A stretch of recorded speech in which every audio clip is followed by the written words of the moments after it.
என் தாய் தமிழ் உறவுகளே, நான் ஒரு கிறிஸ்தவ குடும்பத்தை சேர்ந்த ஒரு பையன்.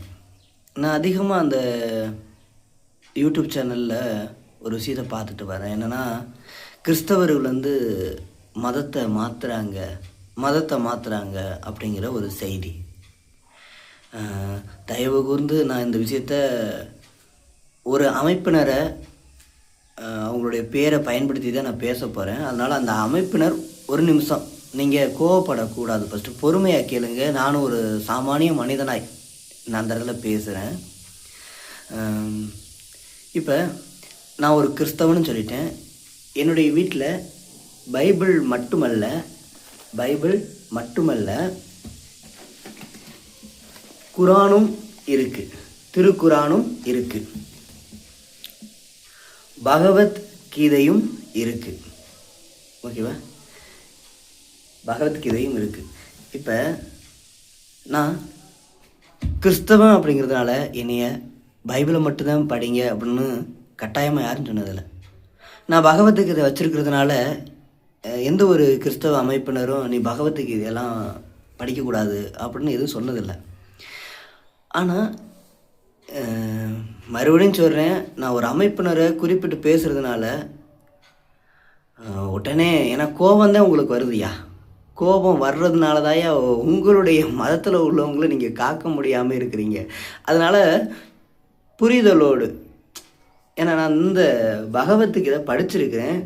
நல்ல ஒரு அறிவை போதிக்கக்கூடியதான ஒரு புனித நூல். அவங்களுக்கு தெரிஞ்சவரை அவங்க ஒரு தெய்வீக பாதையில் கொண்டு போகிறாங்க. கண்டிப்பாக நான் மதிக்கிறேன். ஆனால் ஒரு நாளாவது நீங்கள்லாம் பகவத்கீதையை படிச்சிருப்பீங்களா? யாருன்னா நான் ஓப்பனாகவே சொல்கிறேனே, உங்களை பார்த்து பயம்னா இல்லை இங்கே யாருக்கும். ஏன்னா நீங்கள் அறியாமல் செய்கிற ஒவ்வொரு காரியங்களுக்கும் சாமானிய மக்கள் பாதிக்கப்பட்டுருக்குறாங்க. ஓகேவா? அது எந்த அமைப்புன்னு நான் சொல்கிறேன். ஆர்எஸ்எஸ் நண்பர்கள், இந்துத்துவ அமைப்பினர்கள், 2 பேரையும் தான் பார்த்து கேட்குறேன். ஒரு நாளாவது நான் படிக்கிறையா, நான் கிறிஸ்தவ மதத்தை சேர்ந்தவன், எனக்கு மதச்சான்றிதழில் கூட கிறிஸ்தவன் அப்படிங்கிற பேர் தான் இருக்குது. ஓகே, நான் பைபிளை மட்டுமல்ல உங்களுடைய பகவத்கீதையும் படிக்கிறேன். ஓகேவா? பகவத்கீதையும் படிக்கிறேன். ஒரு நாளாவது நீங்கள் படிச்சிருக்கிறீங்களா? நான் இது அன்பாதாயா கேட்குறேன். ஒருவேளை இந்த வீடியோவை பார்க்குற ஆர்எஸ்எஸ் நண்பர்கள் நீங்கள் பகவத்கீதையை படிச்சிருக்கிறீங்களா? ஓகே, படிச்சிருந்தா நான் ஒரு கேள்வி கேட்குறேன். இந்த பைபிள் எபிரேய பாஷை, கிரேக்க பாஷையிலிருந்து மொழிபெயர்க்கப்பட்டது. அதனால் இந்த பைபிள் தமிழ்நாட்டில் உள்ளவங்களுக்கு சொந்தம் இல்லைன்னா இதில் சொல்லப்பட்ட காரியங்கள் எல்லாம் இஸ்ரவேல் நாட்டை குறிச்சிருக்கு. ஓகே, அதை நாங்களும் ஒத்துக்கிறோம். ஆனால் அவங்க அன்பாக இந்த விஷயத்தை எங்களுக்கு சொல்லிக் கொடுக்குறாங்க. பைபிளில் இருக்கிற எல்லா காரியத்தையும் சொல்லிக் கொடுக்குறாங்க. அதனால் பைபிளை நாங்கள் படிக்கிறோம் மனப்பூர்வமாக. ஆனால் இது தமிழர்களுடையது இல்லை, தமிழர்களுடைய புனித நூல் இல்லை அப்படிங்கிறத நான் புரிஞ்சுக்கிறேன். ஓகே, இது குரான். இது அரபு மொழியிலேருந்து தமிழ் மொழியில் மொழிபெயர்க்கப்பட்டது. இதுவும் தமிழர்களுடையது இல்லை அப்படிங்கிறதையும் நான் புரிஞ்சுக்கிறேன். இது அரபு நாட்டிலேருந்து இங்கே வந்தது அப்படின்னு. ஆனால் இந்த பகவத்கீதை தமிழர்களுக்கு இப்போ சொந்தமானதா? நான் எதுவும் சொல்லலை, உங்களுக்கு தலைகளாக தெரியும்னு நினைக்கிறேன். பகவத்கீதை உண்மை உருவேல் அப்படின்னு சொல்லிட்டு அது கீழே பார்த்துச்சிங்கன்னா அது முதல் பக்கத்தில் இருக்குது. மூல சமஸ்கிருத ஸ்லோகம், அதாவது சமஸ்கிருத மொழியில் இருந்து தமிழ் மொழியில் மொழிபெயர்க்கப்பட்டிருக்கு. அது மட்டுமல்லாமல் இங்கு சொல்லப்பட்ட ஒவ்வொரு கதைகளும் தமிழ்நாட்டில் நடந்ததான கதைகளே இல்லை. அது சிந்துச்சமவெளியில் நடந்து அங்கேருந்து வரப்பட்ட நாகரிகமாக தான் இருக்குது. ஆனால் நான் மறுபடியும் சொல்கிறேன், ஒருவேளை தமிழர்கள் இந்துத்துவ அமைப்பில் நல்லவங்களும் இருக்கிறீங்க. உங்களுக்கான பதிவுகளில் இந்த வன்முறையை கிளப்புற ஒவ்வொரு ஆளுகளுக்கும் நான் அந்த கேள்வியை கேட்குறேன். கிறிஸ்தவர்கள் மதம் மாற்றுறாங்க, இஸ்லாமியர்கள் மதம் மாற்றுறாங்க, அப்போ நீங்கள் மட்டும் என்ன பண்ணிகிட்ருக்கிறீங்க? தமிழன் அவனுக்குன்னு தனியாக ஒரு வரலாறு இருக்குது. அவனுடைய வரலாறை படிக்க நேரம் இல்லை. ஏன்னா அவனுடைய வரலாறு எல்லாத்தையும் மறைச்சிட்டாங்க.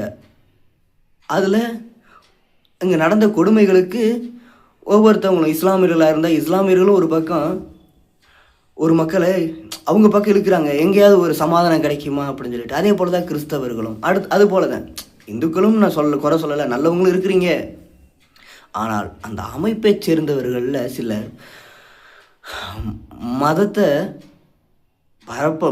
பரப்புனா கூட பரவாயில்லையா, ஒரு ஆளாவது இந்த கிறிஸ்தவர்கள் வந்து இந்த ட்ராக்ஸ் நோட்டீஸ்லாம் கொடுத்து அவங்களுடைய ஏசப்பா பற்றி சொல்கிறாங்க, அது அன்பினால் சொல்கிறாங்க.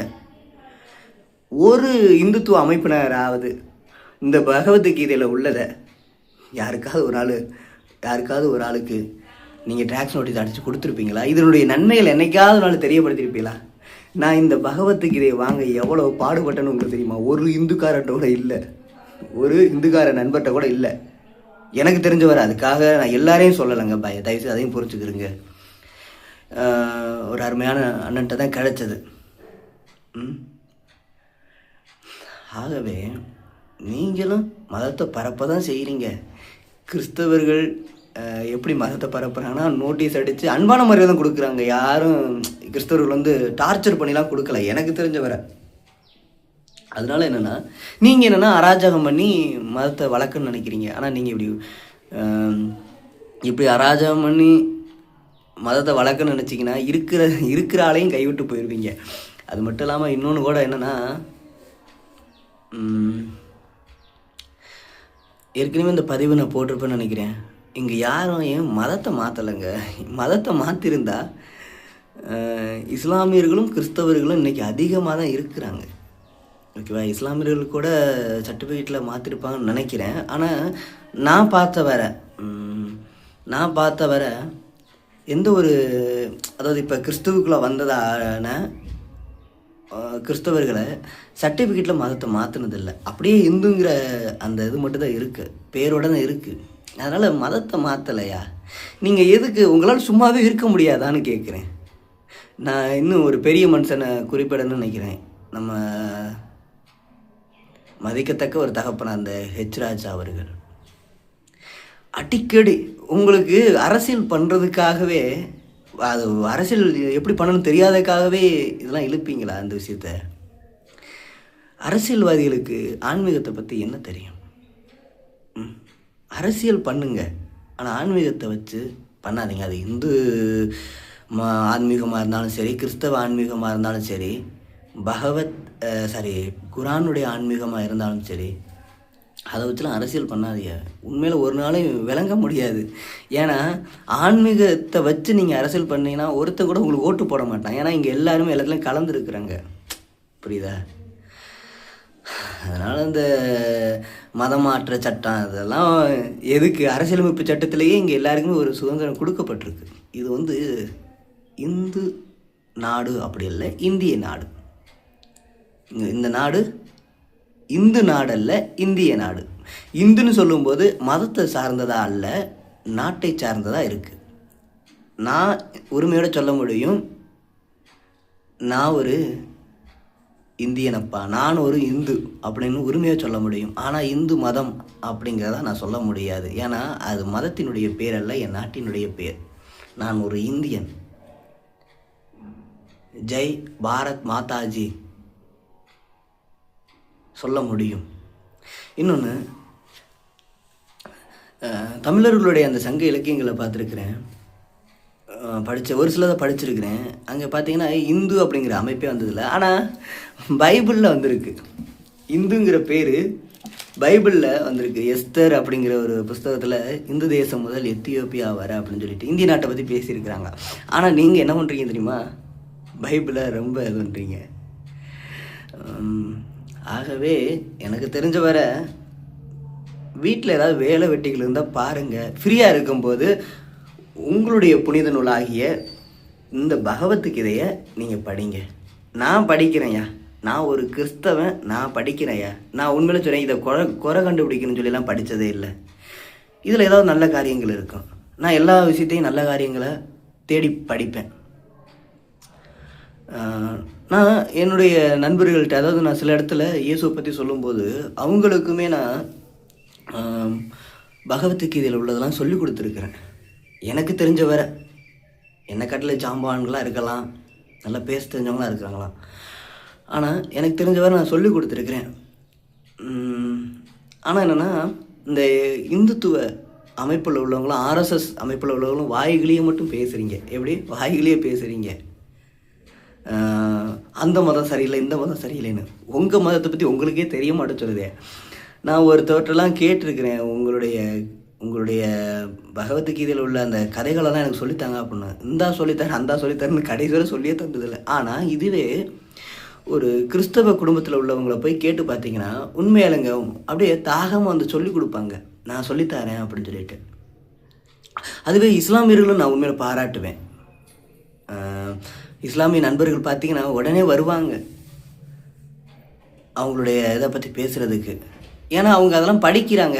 ஆனால் மறுபடியும் சொல்கிறேன், நான் இதை ரொம்ப மதிக்கிறேன். இந்த புனித நூலை வந்து நான் ரொம்ப மதிக்கிறேன். நான் அவங்க ஆர்எஸ்எஸ் அமைப்பு காட்டிலும், ஆர்எஸ்எஸ் அமைப்பு சுத்தமாக மதிக்கிறதே இல்லை, இந்துத்துவ அமைப்பு மதிக்கிறது இல்லை. ஆனால் நான் மதிக்கிறேன்.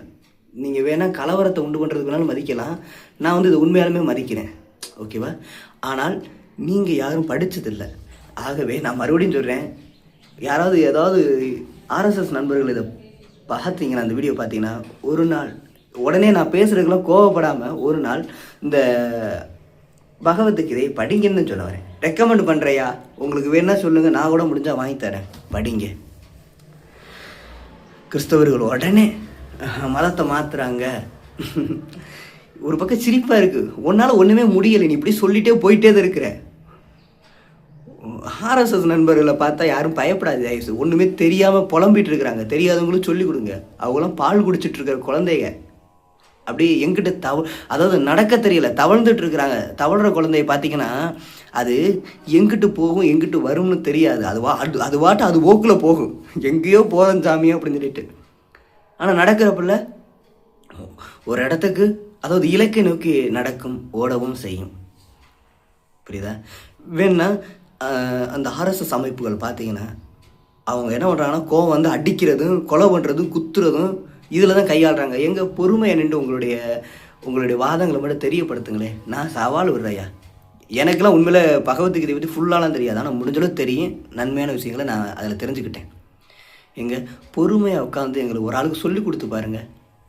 ஒரு மனுஷனை இதை பொறுமையாக வச்சு, நான் சொல்கிறது ஆர்எஸ்எஸ் மற்றும் இந்துத்துவ அமைப்பில் உள்ளவங்கள தான் சொல்லிட்டு இருக்கிறேன் தவிர, உண்மையாலுமே பக்தி நிறைஞ்சவங்களாம் இருக்கிறீங்க. நான் உங்களுடைய பக்தியை எப்பயுமே பாராட்டுவேன், நான் அதை ரொம்ப மதிக்கிறேன். அந்த பக்தி நிறைஞ்சவங்களுக்கு இல்லை. ஏன்னா இந்த கலவரம் பண்ணுகிறதான ஆட்களுடைய பேர்கள்லாம் சரியாக தெரியலை. ஏன்னா அதை ஒரு பொருட்டாலாம் நான் மதிக்கிறது இல்லை. ஏன்னா அவங்களுக்கு வந்து இதே தான் பொழப்பு, திங்கவும் குடிக்கவும் அடுத்தவனை சண்டை இழுக்கவும், இதுதான் அவங்களுடைய ஒரு பொழப்பு. அதனால் என்னென்னா அந்த மாதிரி ஆட்களுடைய பேர்லாம் தெரிஞ்சுக்கிற அவசியம் இல்லை. ஆனால் நான் ஒருத்தருடைய ஒரு 2 பேரோட பேர் மட்டும் எனக்கு அதிகமாக மனசுக்குள்ளே ஓடும். இந்த மதிக்கத்தக்கதான ஒரு தகப்பன் ஸ்தானத்தில் இருக்கிறாரு, எதுன்னா ஹெச் ராஜா அவர்கள், அப்புறம் அர்ஜுன் சம்பத் அவர்கள். இவங்க 2 பேருக்கு இதுதான் வேலையை எப்பயுமே. நான் உங்களையும் பார்த்து சொல்கிறேன் தலைவர்களே, அரசியலையாவது படிங்க, பகவத்கீதை படிங்க. நீங்கள் உங்களுக்கு அதெல்லாம் படிக்க நேரம் இல்லை, வேணா அரசியலை படிங்க. அந்த ஆர்எஸ்எஸ் அந்த இயக்கத்தில் உள்ளவங்களுக்கெல்லாம் நல்ல போதனைகளை சொல்லிக் கொடுங்க. எதுலேருந்து? பகவத்கீதையிலேருந்தே சொல்லித்தாங்க. ஒரு அமைப்பு வளரணும்னா அடுத்தவங்களை கொலையறுத்தோ இல்லைங்க, உங்களுடைய நல்ல காரியங்களை எடுத்துரைச்சு சொல்லணும். அப்பொழுது உங்களுடைய அமைப்பு இன்னும் மென்மேலும் வளரும். ஏன்னா இந்த ஆர்எஸ்எஸ் இந்துத்துவ அமைப்பு அப்படிங்கிறது எதுக்காக உருவாக்கப்பட்டதுன்னு தெரியுமா? இந்து மதத்தை காப்பதற்காகவும் வளர்ப்பதற்காகவும். அப்போனா இந்து மதத்தை காக்கணும்னா ஃபஸ்ட்டு நீங்கள் அதை படிக்கணும், உங்களுடைய புனித நூலை படிக்கணும். நீங்கள் படித்து மட்டும் பாருங்கள். இன்னொன்னையும் புரிஞ்சுக்கிறணும், எப்படி தமிழர்களுக்கு இந்துங்கிற ஒரு மதம் தேவையோ அதுபோல் இஸ்லாமுங்கிற ஒரு மதம் தேவை, கிறிஸ்தவங்கிற ஒரு மதம் தேவை. இந்துங்கிற மதம் தமிழர்களுக்கு ஒரு மதமாக தான் கொடுக்கப்பட்டது. எந்த ஒரு தமிழனும் பிறந்ததுலேருந்துலாம் இந்துலாம் இல்லை. ஏன்னா நாங்களும் வரலாறு படிக்கிறோம், சரியா? வரலாறு படிக்கிறோம். தமிழனுடைய வழிபாடு முறைகளே வேறு.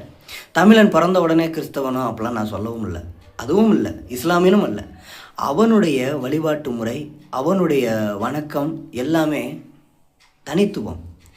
இதுக்கிடையில் அவனுடைய வரலாறு மறைக்கப்பட்டு போச்சு, அழிக்கப்பட்டு போச்சு. அதனால் அவனுக்கு ஒரு புது வாழ்வியல் தேவைப்படுது. அதுக்காக ஒவ்வொருத்தவனும் ஒவ்வொரு வழிகளை தேர்ந்தெடுக்கிறான். கிறிஸ்தவம், இஸ்லாமியம், இந்துத்துவம். ஓகேவா? இப்போ இந்த இந்த இந்து மதத்தை ஏற்றுக்கொள்ள எப்படி ஒரு தமிழனுக்கு உரிமை இருக்கோ அதுபோல் கிறிஸ்தவத்தையும் ஏற்றுக்கொள்ள உரிமை இருக்குது, இஸ்லாத்தையும் ஏற்றுக்கொள்ள உரிமை இருக்குது. இதை இந்திய அரசாங்கம் நினச்சாலும் முடியாது. இந்திய அரசாங்கம் நினச்சாலும் முடியாது. ஏன்னா அரசியலமைப்பு சட்டத்தில் என்ன சொல்லியிருக்கு அப்படின்னா,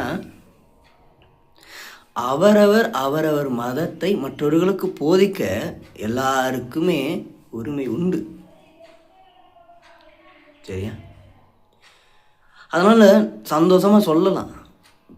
கிறிஸ்தவர்கள் அவங்க மதத்தை பற்றி பேசுகிறாங்களா, உடனே உங்களுக்கு மனசில் ஏதாவது உறுத்துருந்துச்சுன்னா நீங்களும் சொல்லலாம், பகவத்கீதையை பற்றி சொல்லிக் கொடுக்கலாம், தப்பே இல்லை. அதாவது ஒரு திரளான கூட்டம் இருக்கிற இடத்துல நான் டீ கடை போட்டேன்னா நீங்கள் ஒரு பரோட்டா கடை போடலாம்னு சொல்ல வரேன். போடலாம், சாப்பிட்றவங்க சாப்பிட்டுட்டு போகிறாங்க. ஆனால் இந்த இடத்துல பரோட்டா கடை தான் போடணும், டீ கடை போடக்கூடாதுன்னு சொல்லி சண்டை போடக்கூடாது. ஏட்டையாக்களா, உள்ளுக்குள்ளே கோபம் இருக்குது. ஆனால் அந்த கோபத்தை வெளியில் காட்டி என்ன பண்ண போகிறோம்? மனம் மாறுவியனா இயேசுவை ஏற்றுக்கொள்ளுங்கன்னு சொல்லலை. ஒரு சாமானிய மக்களும் பாதிக்கப்படுறாங்கய்யா நீங்கள் பண்ணுற இந்த முட்டாள்தனமான செயலுக்காக சாமானிய மக்களும் பாதிக்கப்படுறாங்க. ஆகவே கொஞ்சம் மூளையோடு தான் செயல்பட சொல்கிறேன். நான் ஆர்எஸ்எஸ் நண்பர்களை, இந்துத்துவ அமைப்பை கண்டிப்பாக சொல்கிறேன். அது ஒருவேளை நல்ல முறையில் செயல்பட்டவங்களாக இருந்தீங்கன்னா உங்களுக்கு வாழ்த்துக்கள். ஆனால் அந்த அராஜகம் பண்ணுறதான ஆட்கள்லாம் கண்டிப்பாக சொல்கிறேன், நீங்கள் நாட்டினுடைய சட்டத்துக்கு முன்னாடி ஒரு நாள் தலை குனிய வேண்டிய நிலை வரும். ஏன்னா அதிகமான வன்முறைகளை செய்கிறது இந்த அமைப்பினர். அது இன்னொரு பக்கம் இருக்குது. வன்முறைகளை செஞ்சாலும் நீங்கள் மறுபடியும் இயேசுக்குள்ளே தான் வந்துடுவீங்க. ஏன்னா உங்களை போல் எத்தனை பேரோ பார்த்தாச்சு. இயேசுவே வேணான்னு சொல்லிட்டு இயேசுவே கொலை பண்ணணும்னு துடிச்சாலுப்புலாம் இங்கே என்னை போல் ஒரு ஊழியனாக நிற்கிறாங்க. நானே ஒரு கிறிஸ்தவ குடும்பத்தை சேர்ந்தவன். நான் எங்கள் வீட்டில் எங்கள் அப்பா ஒரு திருச்சபை கட்டி மக்கள் எல்லாருக்குமே போதகம் பண்ணிகிட்ருக்குறாங்க.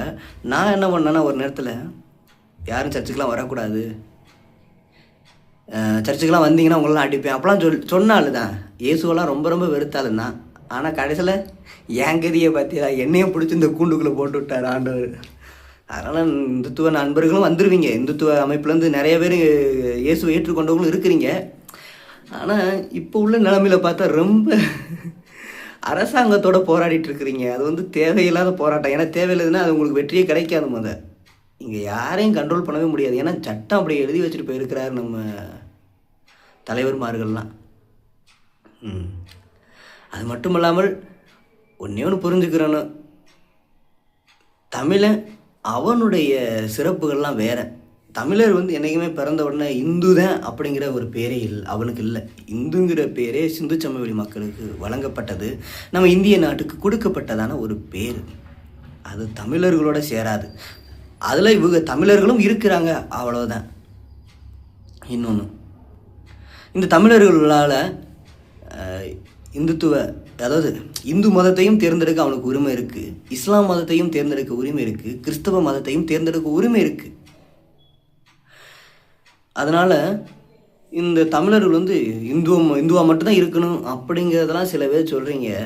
அதெல்லாம் கூடிய சீக்கிரம் நடக்காது. ஏன்னா நீங்கள் நினைக்கிறீங்க இந்த சமூக வலைதளத்தில் பேசுகிறவங்கெல்லாம் அந்த அமைப்பை பற்றி பேசுகிறதுனால இவங்களாம் பெரிய ஆளாக இருப்பாங்களோ அப்படின்னு. இல்லைங்க, இங்கே நிறைய பேர் இருக்கிறோம், வெளியில் வராமல் இருக்கிறோம். ஏன்னா வெளியில் வராமல் எதுக்கு இருக்கிறாங்கன்னா அது தேவையில்லாத ஒரு பிரச்சனையாக இருக்குது. ஏன்னா மக்களுக்கு இங்கே ஒரு அன்பு, சமாதானம் இதெல்லாம் தேவைப்படுது. ஓகேவா? ஏன்னா இவங்கள போல் யாரும் மத கலவரம் எழுப்பவோ அதுக்கெல்லாம் யாரும் இங்கே வரல. மக்களுக்கு ஒரு நித்தியமான ஒரு ஜீவன் வாழ்வியல் ஒன்று தேவைப்படுது. இறந்ததுக்கப்புறம் ஒரு வாழ்க்கை இருக்குது, பரலோக ராஜ்யம். அதுக்கான வழிகளை தான் போதிக்கிறதுக்காக எல்லோரும் அமைதியாக இருந்து போதிச்சுக்கிட்டு இருக்கோம். அப்போனா நான் எதுக்கு இதை பேசணும்னு பார்த்தீங்கன்னா என்னென்னுமே தெரியலைங்க. எனக்கு கொஞ்ச நாளாகவே இந்த இந்துத்துவ அமைப்பை பற்றி நான் சொல்லியே ஆகணும்னு எனக்கு ஒரு ஆசையாக இருந்தது. ஏன்னா நம்ம சகோதரர்கள் தானே. இந்துத்துவ அமைப்பை சார்ந்தவர்கள்லாம் நம்ம சகோதரர்களுக்கு இப்படிக்கும் கொஞ்சம் வழி தெரியாமல் இருக்குது, வழியை சொல்லிக் கொடுக்குறேன். ஏன்னா நான் உரிமையோடு சொல்லுவேன், பகவத்கீதையை படிக்கிறேன். உடனே இதை பார்த்தாவது பொறுமையாகுங்க ஐயா. இதை பார்த்த உடனே பொறுமை வரணும். பரவாயில்ல, இவனும் நம்ம ஆளாக தான் இருக்கிறேன் அப்படின்னு சொல்லி பொறுமையாக வரணும். நம்ம ஆளுனா என்ன, நான் இந்த மதமோ அந்த மதமோ சொல்லலை. என்னை பொறுத்தளவில் மதங்கிறது ஒன்றுனா அது இல்லை. எனக்கு இயேசுவை பிடிக்கும். அவர் நல்ல நல்ல விஷயங்களை, நல்ல ஞானமான விஷயங்களை சொல்லியிருக்கிறாரு. அது மட்டும் இல்லாமல் நான் இறந்ததுக்கப்புறம் பரலோகம் அப்படிங்கிற ஒரு வாழ்க்கையை வாழணும், அங்கே போகணும்னா இயேசு அதுக்கான வழிமுறைகளை தெளிவாக சொல்லிட்டு போயிருக்கிறாரு. நானும் அதிகமாக கோவப்படுவேன். என்னுடைய கோபங்கள்லேருந்தும் எனக்கு இயேசு தான் அந்த விடுதலை கொடுத்தாரு. பொறுமையாக இருக்க, அன்பாக இருக்க எனக்கு தேவன் தான் எனக்கு அந்த கிருபை கொடுத்தாரு. அதுபோல் இயேசுவை நான் ஏற்றுக்கொண்டிருக்கிறேன், நீங்களே ஏற்றுக்கொள்ளுங்க. உங்களுக்கு பிடிச்சால் மட்டுமே. அதுக்காக யாரையும் கட்டாயம்னா இல்லை.